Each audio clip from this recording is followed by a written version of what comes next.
Fb-Ysabella Ignacio. I'm with my sister. Yeah. So for today's video, another spooky Slime! Another spooky slime. So meron ako dito 1 cup ng clear glue. Ito, tapos meron na din ako 1 cup ng water na kanalain ko ng color. Green! Green. So lalagay na natin, okay? Yes, green is gentle. Ayan. Then mix lang. What's the pomade? Yes. What's pomade? Agitate. Then Then yung, ano to? Alligator. Activator. You're going to spread it out. Looks like houses. It's a house. Huh? Looks like actually it's a monster. Really? So excited na kami ni Liam kasi dun sa design na ilalagay namin.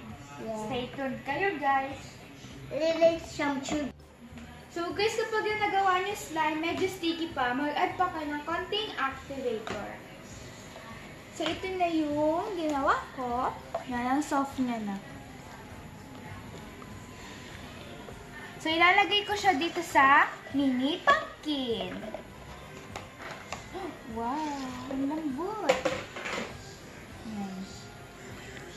So ilalagay ko siya dito. So, hintayin ko muna siya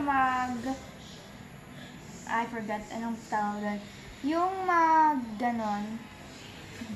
Tapos, lalagay ko na yung pinaka-design niya. So, for the final touch, lalagay ko yung dagha!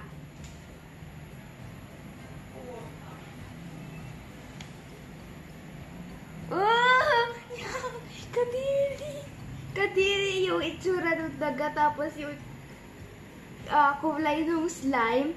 And actually, mukha siyang sipon. Sorry guys sa mga kumakain. Pero ang cool pa din niya. Sobrang spooky.